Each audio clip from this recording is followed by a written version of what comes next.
So last night I went to see the Boston Bruins hockey game.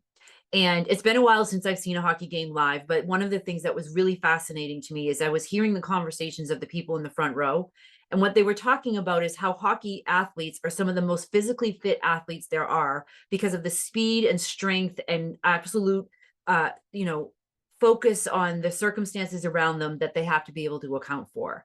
And as I was thinking about this, I thought about how this relates to sales teams in that we improve our skills. We're at the top of our performance when we practice.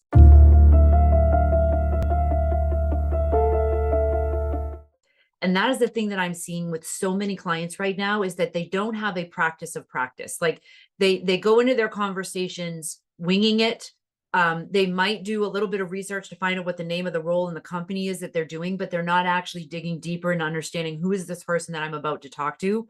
They're not strategizing and brainstorming the questions that they're going to ask. They're not looking to try to understand where the buyers are. They're just looking for opportunities to pitch their products.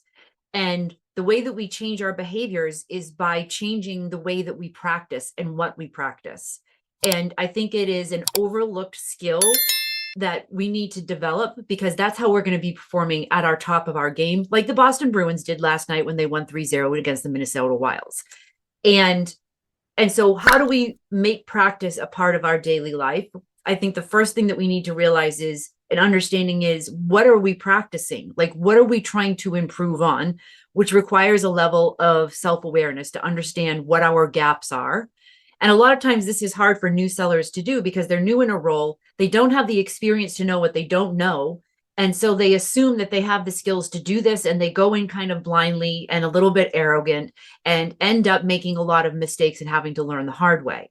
But if we can be humble enough, especially and as new salespeople, to practice and find someone to practice with on a regular basis every day, especially before we get into those conversations, those are the salespeople who I see improve the fastest and get the best results because they're stacking their habits and their behaviors to go towards something like that.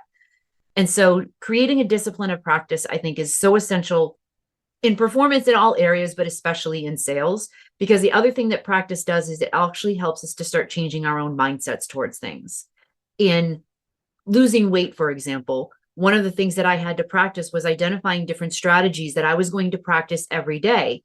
For example, I used to always eat my lunch and my breakfast with my computer in front of me, checking my email, and was completely tuned out as to what it was that I was actually eating. And so my brain wasn't even registering the fact that my stomach had food in it. It just kept eating. And when I stopped doing that and started to practice not looking at a screen while I was eating, I suddenly found that I was taking longer to eat and I was more full. And so I was eating less. And so when I'm talking about small ways to practice, it's that. Finding the small strategies that you can practice. And so in sales, it might be how you open the conversation, how you set expectations for next steps, the questions that you ask and how you approach those questions, or even just something as simple as doing 3 minutes of research to find 3 things that you can find in common with someone to start a conversation with.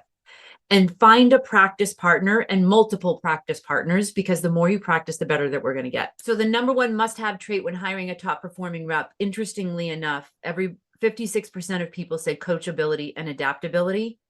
And I think that ties in perfectly with our ability to practice and make a discipline of practice, because if you won't practice, then you won't adapt. And usually people who don't practice, it's because they're not coachable. They have a closed mindset that they believe that these are the skills that I have, and this is how I've always done it, and this is how I'm going to continue to do it because this is what I know how to do.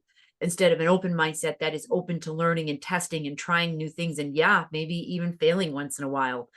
And I think that's interesting that the second most common trait that people look for when hiring sales reps is resilience and persistence. And resilience is being willing to fail and get back up again, and fail and get back up again, and fail and get back up again. And that's just life. But for some reason, when we get into sales, we think that we're supposed to walk into it and it's going to go just so, and that we're not going to have to suffer the pain of failure in learning. Let me tell you something, folks. I still screw it up sometimes, and I still have to learn from that. And yes, sometimes I still even listen to my own sales calls and attempt to find in ways that I can even coach myself out of it. And if I can't coach myself out of it, I find someone else to help me. So I think that's interesting, that if you really want to be a top rep and you want to hire the top reps, I agree with everyone who replied to the poll that coachability and adaptability and resilience and persistence are the two top traits that I would look for. The challenge is, how do you identify those traits when you're interviewing someone? Because you can go through scenarios and things like that, but the whole idea of it is that will they do the thing in the moment that they need to do it when the pressure is on in the role? And that's sometimes where our own biases start to get in the way when we're interviewing people, and the questions that we ask and the style of the interview and the person, we're looking for that guy that's got the killer instinct. But the problem is that doesn't tell us if they have that coachability and adaptability. And it's such a key thing today because things are changing at such a rapid rate that that's the only way you're going to survive, let alone thrive. And so that's why I like using data to understand, based on objectiveness, whether or not they have the skills and traits to be coachable and adapt and have the resilience. And part of resilience is having a positive outlook that even if I screw it up, I'm going to be able to get back up again and learn and perform better. And if you don't have a good outlook on things, then you're never going to put yourself in a situation where you might fail at something. Or what is it, when you believe something to be true, that's what happens. How you see things as how they are. We create our circumstances. And so if you see the world in a negative light, then that's what you're going to get from it. I think that's an interesting thing about this particular poll. And again, the challenge of it is how do you identify that in an objective way?